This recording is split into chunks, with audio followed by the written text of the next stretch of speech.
Muito bem, irmãos, quero convidá-los a abrir comigo a sua palavra nesta noite em Filipenses, capítulo 2.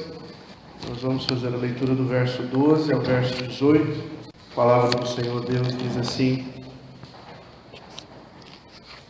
Assim, meus amados, como sempre vocês obedeceram não apenas na minha presença, porém muito mais agora na minha ausência, ponham em ação a salvação de vocês, com temor e tremor.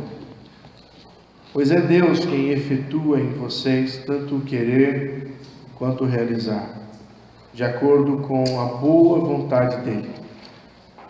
Façam tudo sem queixas nem discussões, para que venham a tornar-se puros e irrepreensíveis, filhos de Deus, inculpáveis no meio de uma geração corrompida e depravada, na qual vocês brilham como estrelas no universo, retendo firmemente a palavra da vida.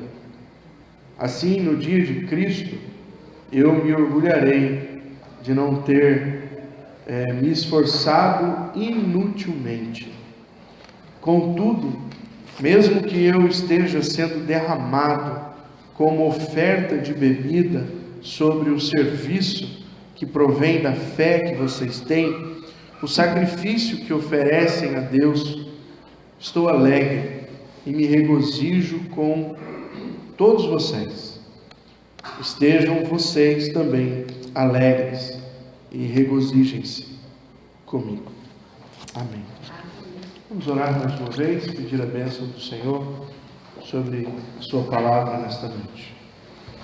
Pai, nós te louvamos pela palavra do Senhor, por podermos mais uma vez meditarmos na tua palavra. Pedimos a Deus que o Senhor edifique as nossas vidas por meio da tua palavra. Sabemos que a tua palavra é viva e eficaz e ela sempre faz aquilo que o Senhor ordena. Mas eu oro, Deus, nesta noite pelo meu coração e pelo coração dos meus irmãos, para que estejamos dispostos, ó Deus, a permitirmos, ó Deus, a tua palavra em nossas vidas. Nos dá força, Senhor, para não só ser ouvinte da tua palavra, mas acima de tudo praticantes da mesma. Que o Senhor possa nos limpar nesta noite por meio da tua palavra, para que nos tornemos, ó Deus, irrepreensíveis e sejamos chamados filhos de Deus no meio desta geração corrupta, como diz o texto que lemos. Assim oramos, no nome bendito do teu Filho Jesus. Amém. Fernando, por favor, acenda a luz para mim. Muito bem, meus irmãos, nós estamos aí continuando o capítulo número 2 do texto da carta de Paulo aos Filipenses. Vimos a semana passada um texto onde Paulo desenvolve ali a glória e a majestade do Senhor Jesus, quando ele resolveu se tornar homem, habitar entre nós e fez o seu grande sacrifício em nosso favor. Agora, Paulo vai lembrar neste momento, com carinho, da obediência demonstrada pelos filipenses. Ele começa esse texto dizendo: assim, amados, como sempre vocês obedeceram, não apenas na minha presença. Paulo sabe da obediência dos irmãos de Filipenses. Ele reconhece que era uma igreja que ele falava e os irmãos cumpriam e criam em tudo aquilo que ele falava. Então Paulo agora estava longe deles, por um momento afastado. Paulo já tinha passado por ali 2 vezes. Nós temos os relatos em Atos dos Apóstolos, na sua viagem, primeira e segunda viagem. E agora o apóstolo Paulo, de longe, vai escrever uma carta. E ele pede que os irmãos tenham a mesma obediência que tiveram quando ele estava perto, que a tenham agora quando ele está longe. Que eles, ao lerem a carta, ao ouvirem os seus conselhos, eles possam ser obedientes àquilo que o apóstolo Paulo tem ensinado. Sendo assim, o apóstolo Paulo passa a desenvolver agora o seu pensamento sobre o desenvolvimento da vida cristã. Paulo vai em capítulo 2, verso 5, dizer para nós: tende em vós o mesmo sentimento que houve em Cristo Jesus. Ele vai explanar um pouco como Cristo é o nosso exemplo, e depois dele falar sobre essa maravilha de Cristo ser o nosso exemplo, até o capítulo 11, de tudo aquilo que Cristo fez, no verso 12 em diante, ele vai nos desafiar a desenvolver essa vida cristã. Paulo está escrevendo para uma igreja que já tem caminhado com Cristo por um momento, mas que ainda existem coisas que precisam ser desenvolvidas. A igreja ela nunca vai estar perfeita. Ela precisa sempre entender que há algo que ela precisa aprender, há algo que ela precisa melhorar, há algo em que ela precisa se debruçar mais tempo. É assim que nós devemos fazer quando nós reconhecemos as nossas fraquezas. Deus nos mostra as nossas fraquezas para nos alertar a respeito, para nos fazer entender que naquele momento da nossa vida, ou naquele caso especial, ou naquela fraqueza em que nós estamos, é ali que nós precisamos gastar tempo diante de Deus, clamando, buscando e desenvolvendo então uma vida cristã. Paulo então vai apontar aqui para nós algumas ações necessárias para que eu e você possamos desenvolver a vida cristã. Desenvolver a vida cristã é como alguém que tem que desenvolver os músculos. Se você ficar parado na sua casa, assistindo televisão, comendo pipoca, docinho, vai lá, belisca uma coisa, uma outra coisa, os seus músculos vão ficar totalmente flácidos. Eu não sabia, aprendi uma coisa muito legal, agora pelo menos eu sabia, mas eu acho que tinha esquecido. Quanto mais você dinamiza o seu músculo, quanto mais você usa, quanto mais você empenha os seus músculos, mais ele come gordura, mais ele se alimenta da gordura do seu corpo. Então muitas vezes a gordura não é só por causa de ingerir muitas calorias, mas é porque nós não nos dispomos a nos tornar um pouco mais atuantes e desenvolver os nossos músculos. A igreja muitas vezes se torna uma igreja assim, ela não desenvolve. As pessoas entram na igreja, conhecem o Evangelho e elas param no desenvolvimento da vida cristã. Tantas outras vão e desenvolvem um pouquinho, e aí quando chega para dar um tempo de olhar no espelho e ver que o muco já está um pouquinho maior, já descansa. Aqui já está bom para mim. O apóstolo Paulo vai nos chamar aqui a um desafio. A vida cristã é uma vida de desenvolver. Nós temos virtudes que precisamos desenvolver. Nós temos problemas que nós precisamos deixar de ter. Nós temos pecados que nós devemos deixar para trás. Há muito que se fazer na vida cristã em favor de nós mesmos. E portanto, Paulo vai chamar essa igreja a pensar a partir do exemplo que esteve em Cristo Jesus. Por isso, nessa noite, eu quero falar um pouquinho com você sobre o desenvolvimento da vida cristã por meio do exemplo de Cristo. Cristo é o exemplo. Tudo aquilo que Paulo escreveu aqui no capítulo 2 a respeito dele serve para que eu e você coloquemos como alvos específicos na nossa vida. E comecemos então a entender aonde Deus quer trabalhar na minha vida. O que Deus quer fazer na minha vida? Quais são as coisas que Deus tem me alertado? Quais são as coisas que Deus tem me orientado? O que é que eu preciso deixar de fazer? Ou o que é que eu preciso começar a fazer? Há tantas coisas, irmãos, que são necessárias para você se desenvolver. Quando você vai numa academia pela primeira vez, e você não é acostumado a fazer exercício, a primeira coisa que você pode ter ali é um grande choque e desesperança. Eu vou desistir. O cara não quer nem começar, porque você olha na academia, é de forrada, ponta a ponta é máquina, uma diferente da outra, e sempre tem lá um professor muito instigado para fazer você usar aquelas máquinas. Muitas vezes o que acontece conosco na vida cristã é isso. Nós olhamos para a vida cristã e dizemos, tem muita coisa para desenvolver. E aí a gente começa e fala assim: eu não vou desenvolver nada.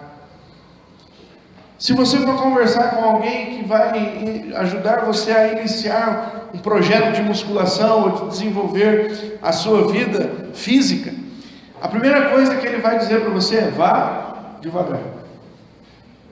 Vai devagar. Há muita coisa que se fazer, mas não se pode começar fazendo ela de uma vez. Eu estou empenhado, orem por mim, eu quero começar a correr. Estou dando os meus piques. Eu quero correr 5, 10, 20 quilômetros. Quero virar um maratonista. Agora eu não posso chegar amanhã e falar assim: eu vou correr 10 quilômetros. Não vou. Eu corro 300 metros, irmão, a língua vai. O problema às vezes não é nem a língua, é dor no corpo. As pernas doem, a canela dói. O meu corpo está dizendo para mim: você não está acostumado com isso. Você precisa ir devagar. Você precisa ir aos poucos. Quando você fala em desenvolver músculos, você precisa trabalhar áreas importantes. Para quem quer correr, precisa se trabalhar os músculos da perna. Sem uma boa musculação na perna, você não vai ser um corredor nunca.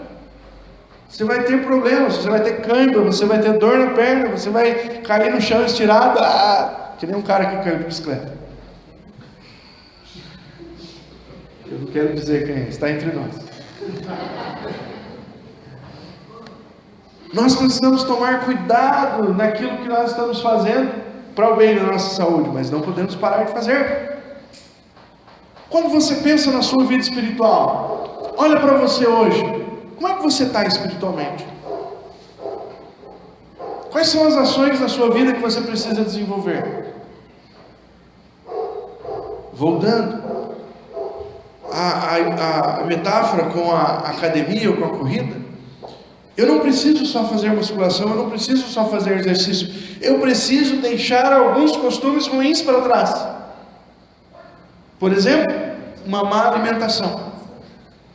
Eu preciso deixar para trás. Eu coloquei agora no meu celular de 3 em 3 horas, ele faz um alarmezinho assim, diz, e eu vou lá e está escrito assim: comer. Estou tentando comer de 3 em 3 horas. Estou tentando comer frutas, outras coisas.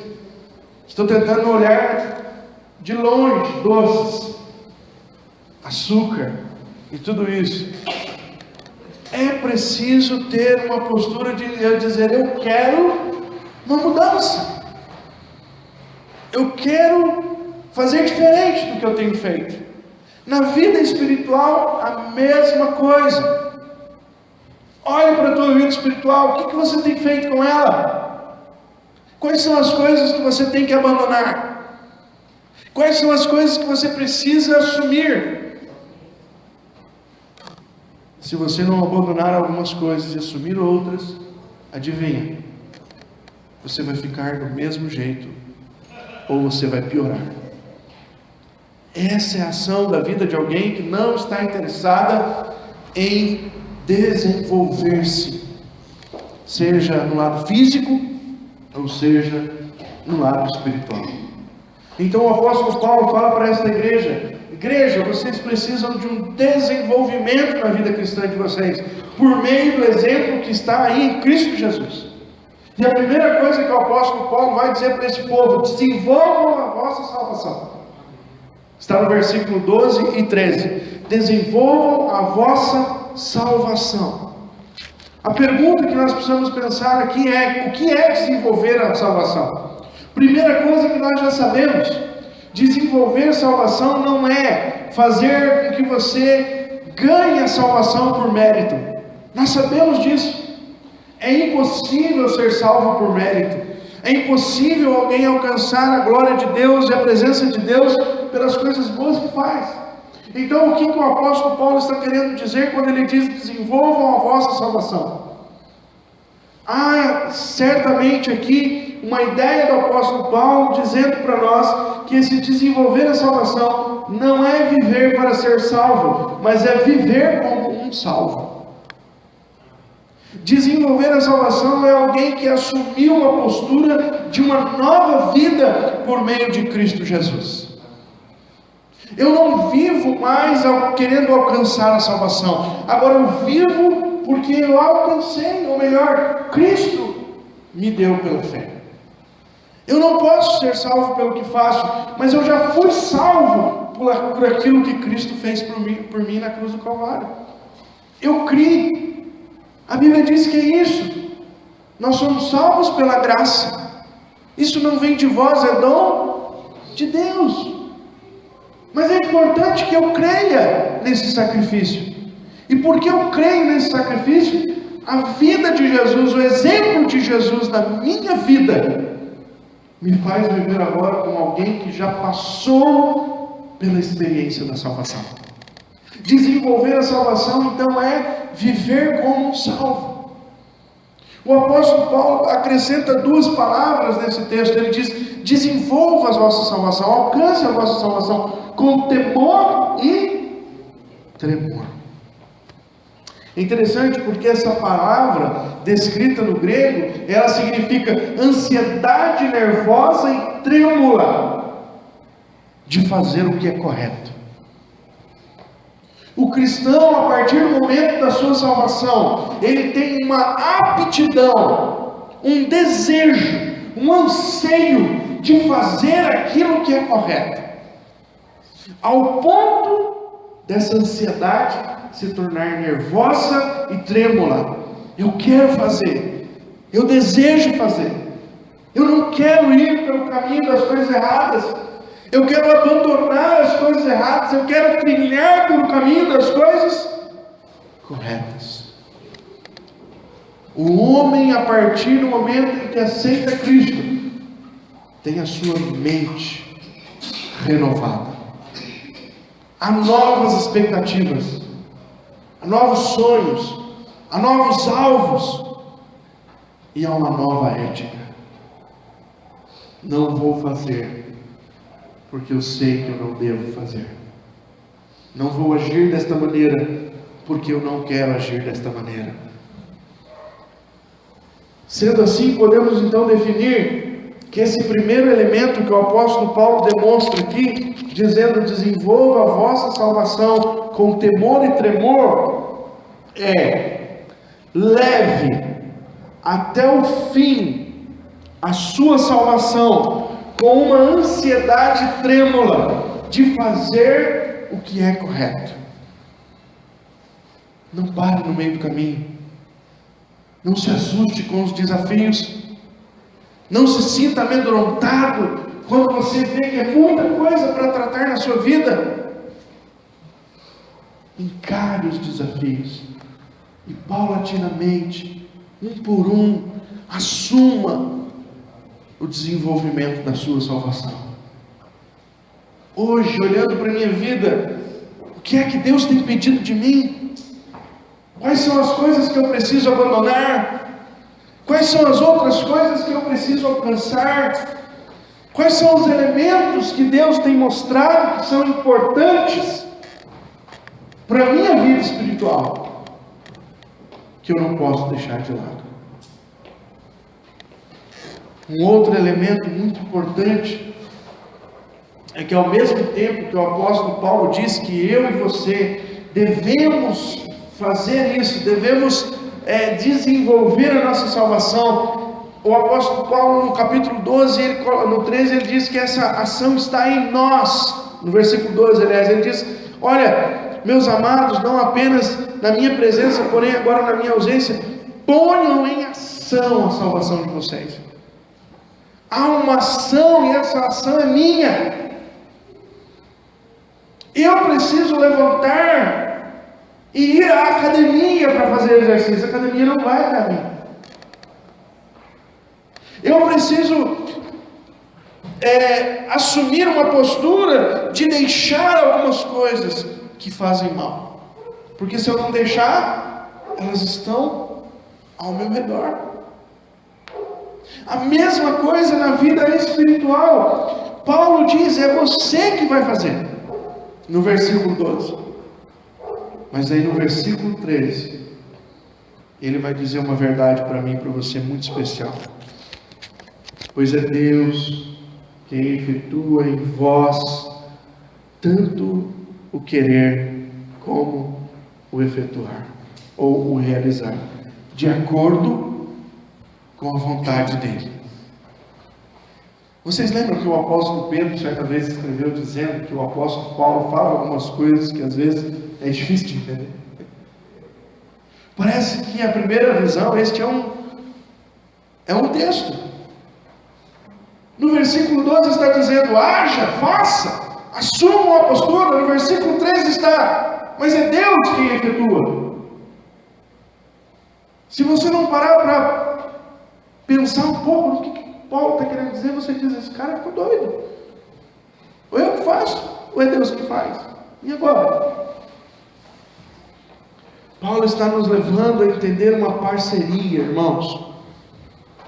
Você realmente precisa tomar uma atitude. O querer é seu. Se você não quiser, ninguém pode te forçar a desenvolver a tua salvação.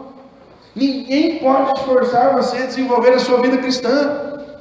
Se você não quiser, irmão, você vai ser sempre um cristão que vem para a igreja e vai embora, passa a semana, vem para a igreja no outro domingo, vai embora, passa a semana, e assim sucessivamente, até a volta de nosso Senhor Jesus Cristo, ou até você se encontrar com Ele. É possível viver uma vida toda dentro da igreja sendo ineficiente. É possível. Por quê? Eu escolhi ficar na frente da televisão com o controle remoto e com as guloseimas.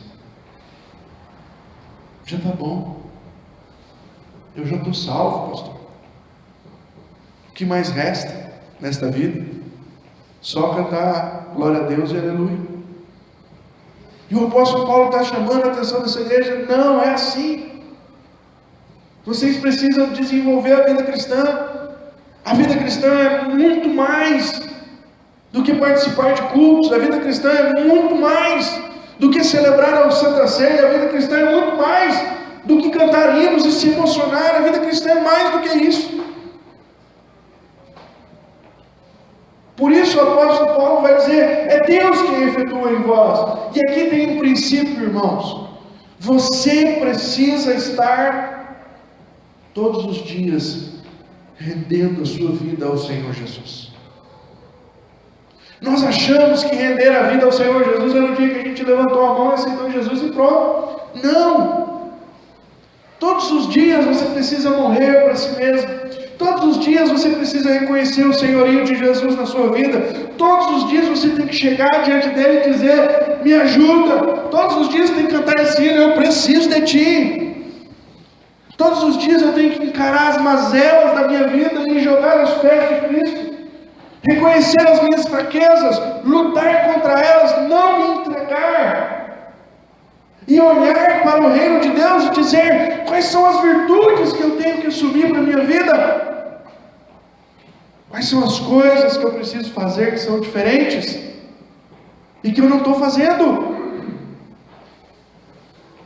E rogar ao Senhor que seja um auxílio, que me instigue, que me oriente, que me fortaleça, que me encha com o Espírito Santo, que me faça ver a vida cristã de uma maneira proveitosa, que me faça olhar para o reino dele com amor, que encha o meu coração pelas pessoas, de amor pelas pessoas que estão perdidas.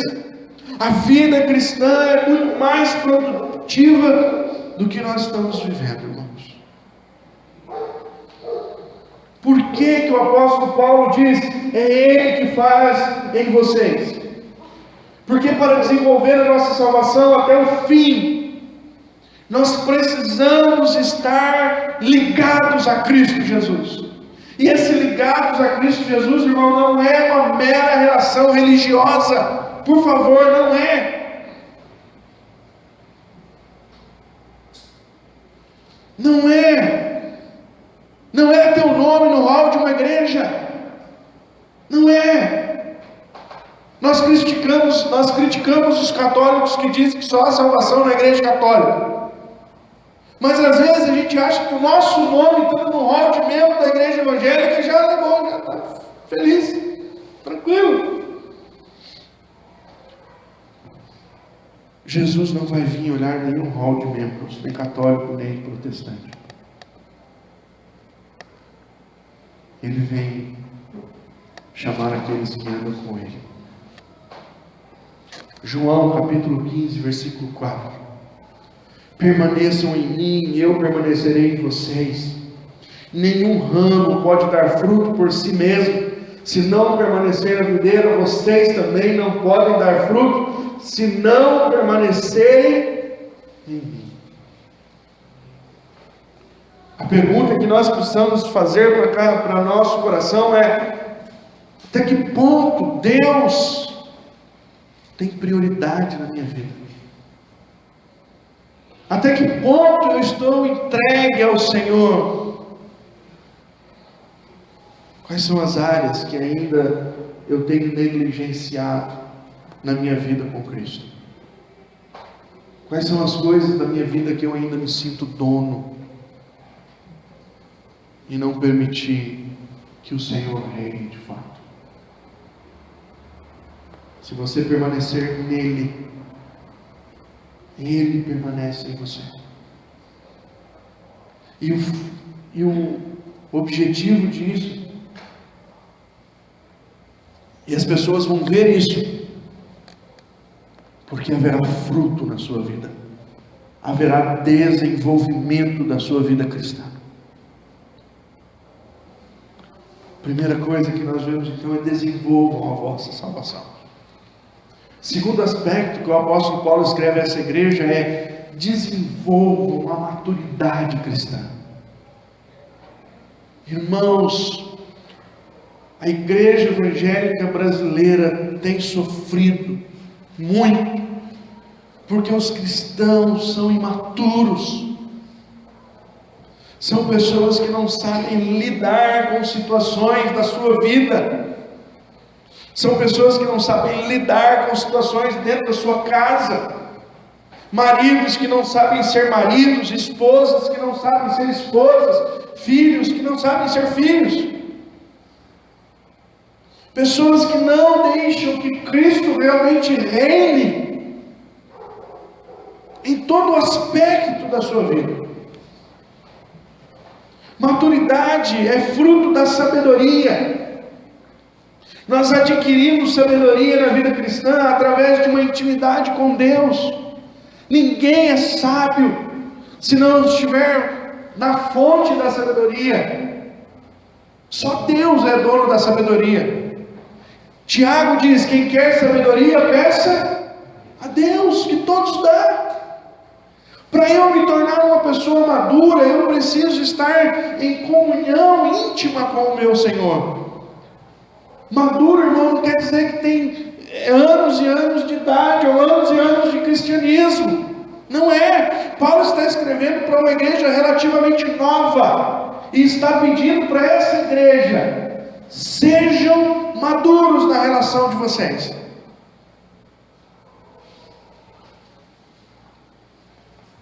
Algumas menções do apóstolo Paulo no verso 14, 15 e 16 demonstram que eram necessárias algumas mudanças de atitudes dos cristãos de Filipenses. Eles precisavam mudar algumas posturas, algumas coisas que estavam fazendo, algumas maneiras e formas de ver a vida. Primeira coisa que o apóstolo Paulo diz: façam tudo sem queixas, sem discussões. Duas ideias aqui que o apóstolo Paulo coloca para nós. Queixas é a mesma palavra aqui no grego usada lá no Antigo Testamento, quando o povo murmurou no deserto. Ser uma pessoa que se queixa é alguém que é murmurador. Nunca nada está suficientemente bom para ele. Se tem pão no céu, ele queria carne. Se tem carne, ele quer queijo. Se tem queijo, ele quer um peixe. Se tem tudo, ele quer um bom vinho para comer. Nunca é suficiente. Murmurador é alguém que está num sentimento de insatisfação. E sabe qual é o maior problema? A insatisfação dessa pessoa é com Deus. Ele está insatisfeito com Deus. Ele briga com Deus por causa de Deus não dar algumas coisas que ele acha importante para ele.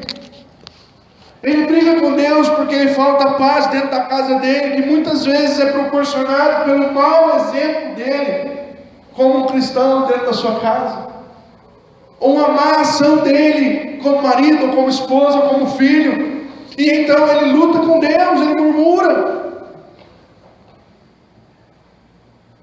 Não está bom do jeito que está. Tome cuidado, queridos, com a murmuração, com o desejo e sentimento de sempre estar desagradado com alguma coisa.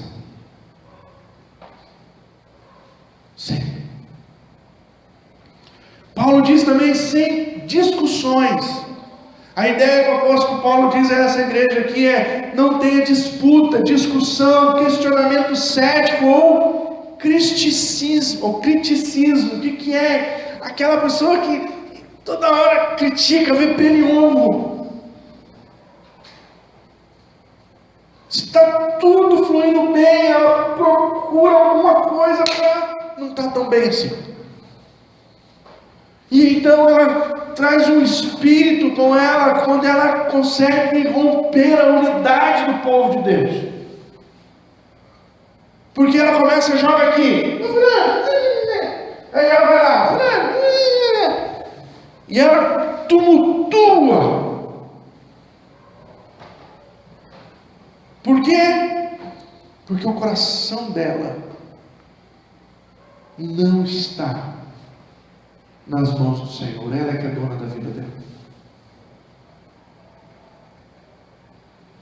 Discute, arruma intriga, discutir com irmãos na fé demonstra que não estamos preparados para relacionamentos.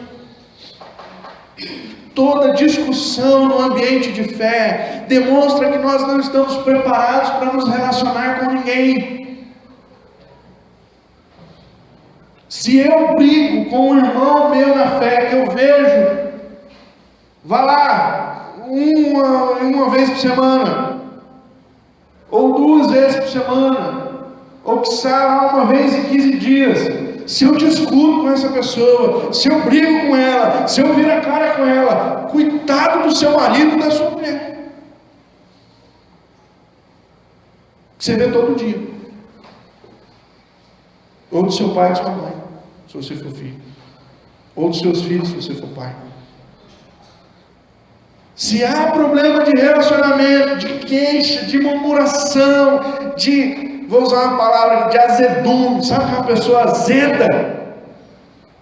Azeda, tudo não presta. Sabe quando você bate aquela feijoada, que o negócio sobe? Tem gente que a vida dela é isso. Sabe o que é isso, irmão? Falta de maturidade cristã. A maturidade cristã conserta isso. Porque na maturidade cristã, em vez da briga, a gente chama para orar. Ao invés de discutir, a gente chama para colocar o nosso ponto de vista.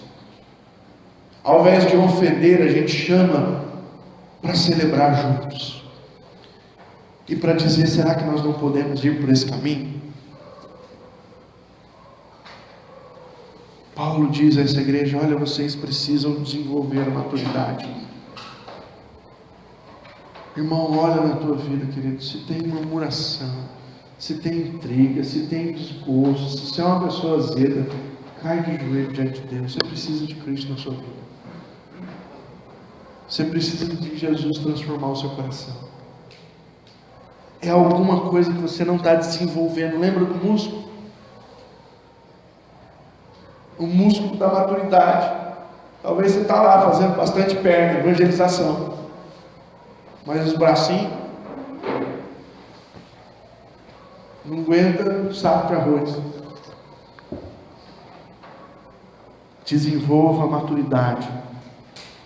Paulo continua dizendo a essa igreja que era necessário algumas outras ações. Por exemplo, ele vai tratar na questão de uma igreja que dá bom testemunho. E aí ele vai falar sobre a importância de sermos puros e irrepreensíveis. A palavra pureza que o apóstolo Paulo usa aí é a mesma usada quando as pessoas vão fazer um vinho puro, um vinho bom, o melhor. Se você entrar numa adega para comprar um vinho, você vai ver o seguinte: na parte de baixo, assim a sua mão, então os vinhos, 20 conto, 30 conto, 40 conto. Aí lá na parte de cima, assim, bem longe das suas mãos, para você não pôr a mão, porque é perigoso você pôr a mão, estão lá os de 200, 500, R$1.000. São os melhores vinhos. O termo aqui que essa palavra usa, ser puro, é alguém que é um vinho muito bom. É alguém que não tem impureza. Ele não é misturado.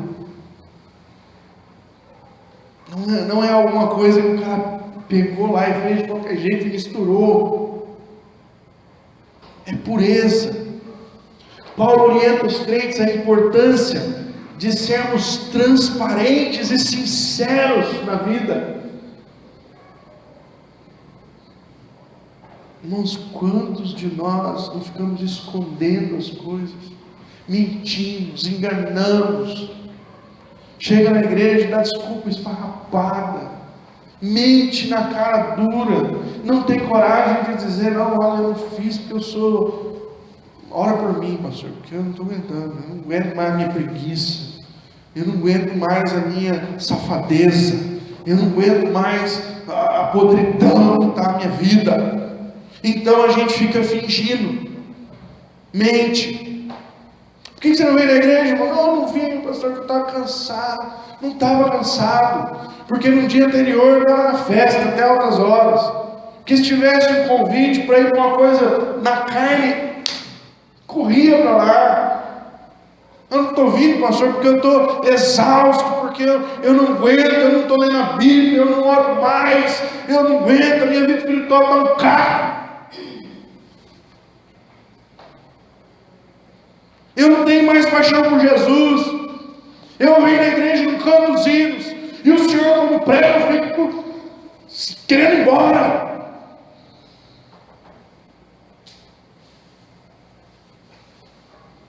Nós precisamos ser puros, transparentes, sem cera. Sem cera. Quantas pessoas ficam lutando com o pecado, a gente só descobre quando já era. Não tem coragem de se abrir. Não tem coragem de denunciar suas fraquezas. Não tem coragem de ir pedir uma oração. Fica com o coração seduzido, adulterando no coração. O Senhor quer homens e mulheres puros. Desenvolva a sua vida cristã. Se você tem problema nessa área, chore, clame, jejue, fale com alguém.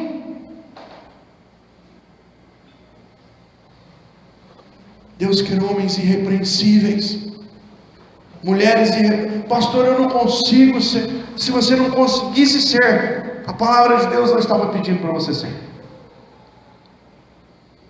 Porque o mesmo texto aqui, Paulo usa em 1 Timóteo capítulo 3, verso 2.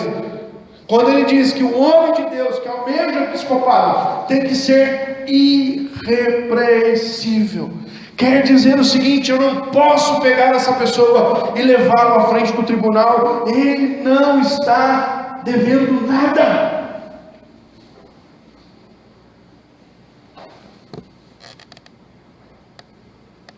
Às vezes a gente vem aqui adorar o Senhor, louvar o Senhor, e a nossa vida está um caco. Se passar na frente da cantina, o cara cobra a gente. Quando liga, a gente nem vai atender o telefone, porque é Casas Bahia cobrando já do ano passado. Deve, como diz o ditado, para Deus e todo mundo. Rola a dívida daqui, se brincar, vai no agiota para pegar dinheiro. Vida está um bagaço. Entra dentro da igreja, põe a máscara, adora a Deus e vai para casa. O meu nome está no rol.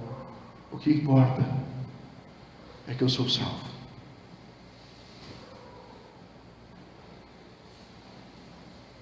Paulo também nos convida a sermos inculpáveis. O cristão não pode levar uma vida de culpa. A ideia é alguém que não tem mancha. É alguém que não pode ser acusado. É alguém que não pode ser entregue pelo outro. É alguém que não faz nada às escuras, escondido, mas tem firmeza naquilo que faz. Declara abertamente o que faz.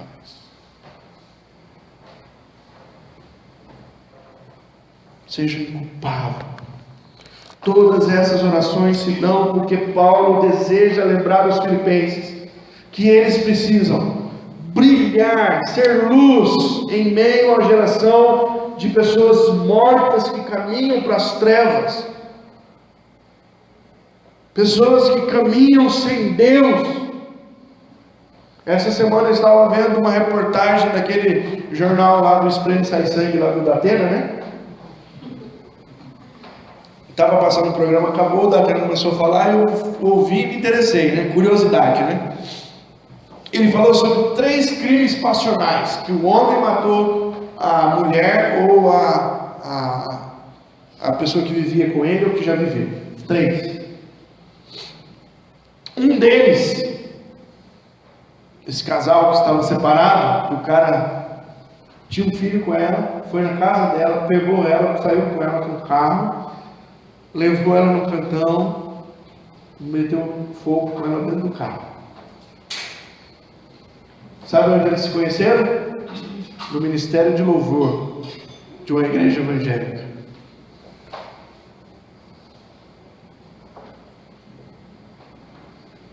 Vocês precisam brilhar num mundo onde as pessoas são corruptas, onde as pessoas são más, onde elas são incrédulas.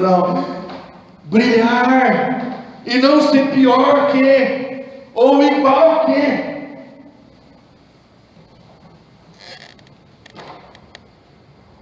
Jesus nos convidou para sermos luz neste mundo e sal na terra. E ele diz uma coisa muito forte: se o sal não salgar, só serve para ser pisado, para ser humilhado. Que Deus tenha misericórdia de nós e que não venha por nós nenhum escândalo. A igreja do nosso Senhor. Cuidado com a sua vida, vigie o seu coração. Última coisa que o apóstolo Paulo diz nesse momento, no versículo 14 ao 16, é que para você ter uma maturidade cristã, você precisa reter a palavra de Deus. A maturidade também só pode ser alcançada se a palavra de Deus tem real valor na minha vida. Como é que você tem tratado esse livro? Qual é a autoridade que ele tem sobre a sua vida? Ele muda as suas escolhas? Ele faz você ver as coisas diferente. Quando você está ouvindo o psicólogo tal, conhecedor do mundo todo, e ele diz alguma coisa, você está ouvindo a ele ou o que a Bíblia diz?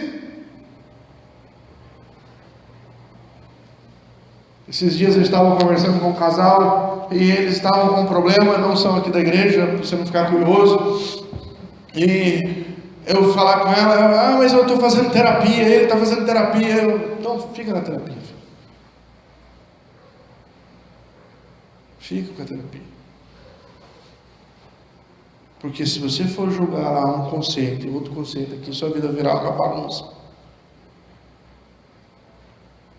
Quem é que manda na tua vida? Quem é que vai orientar seus passos? Quem é que Deus escreveu que é luz para os seus caminhos? Qual é o valor que a Bíblia tem na tua casa? Quando você está lá brigando com a sua esposa, que ela já pegou o pó de macarrão e você é frigideira, como é que você resolve esse problema? O que a Bíblia manda você fazer?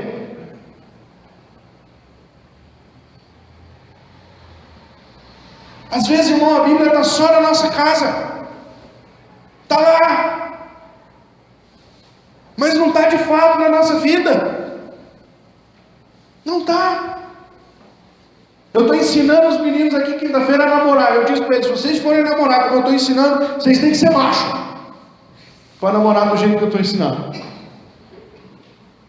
Porque hoje o namoro por aí, só nos pega.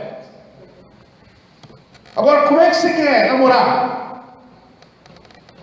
De acordo com o plano de Deus para a sua vida?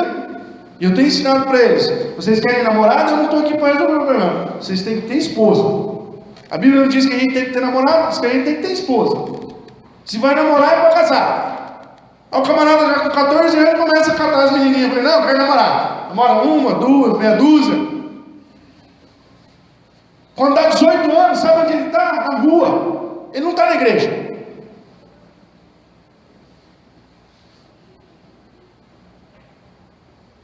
Qual o valor da Bíblia, irmão? Retenha a palavra. Se a Bíblia não for base da nossa vida, sabe quando a gente vai ser maduro para Cristo? Nunca. Nunca. Porque um fala uma coisa e fala, nossa, é mesmo. Aí vem o outro e fala, nossa, é mesmo.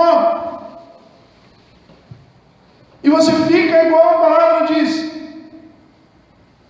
indo de um lado para o outro, jogado por doutrinas e ventos de doutrinas.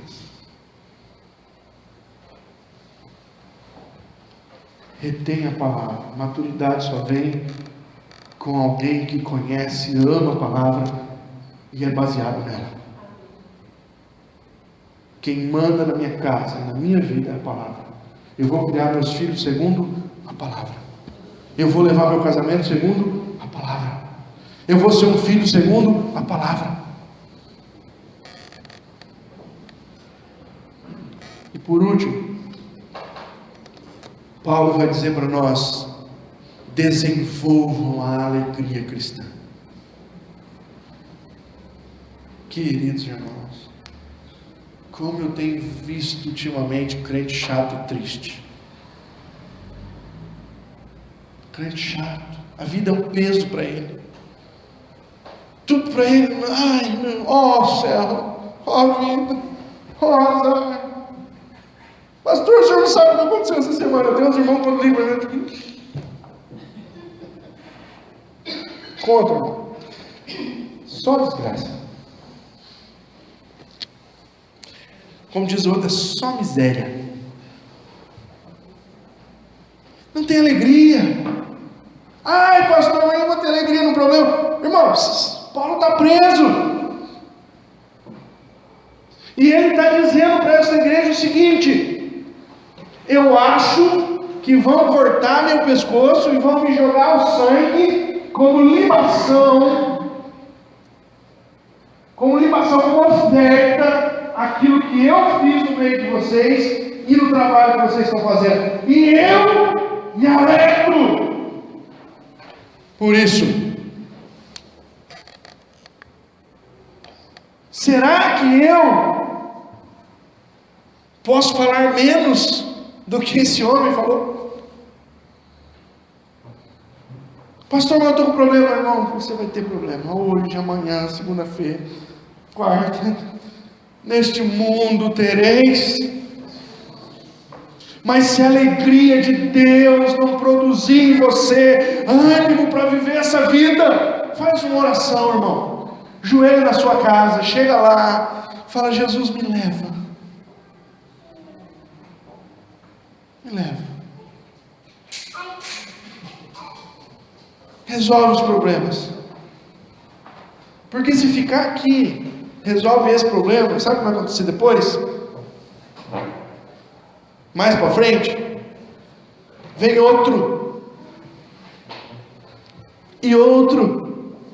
A minha alegria não pode estar baseada nas situações da minha vida. Por isso que Tiago escreve para dar um tapa na nossa cara assim, bem dado: tende um motivo de muita alegria passares por várias provações. É por isso que Paulo termina a carta dizendo: se eu for morto e o meu sangue jogado, eu estou alegre, e eu quero que vocês façam uma festa. Eu quero, ele termina a carta dizendo, versículo 18: estejam vocês também alegres e regozijem-se comigo. Se Deus me livrar, se alegrem. Se Deus me mandar para a cova, aleluia. Porque um sentimento, irmão, que não pode faltar na igreja do nosso Senhor Jesus é alegria, porque a Bíblia diz que na presença dele até a tristeza salta de alegria. Nós sabemos isso, mas deixa eu dar uma notícia para você: nós não vivemos isso. A maioria dos nossos dias são iracundos, tristes, pesados, funestos. Nós precisamos viver todos os dias, irmãos, como se fosse verão, e não esse frio chato que chegou.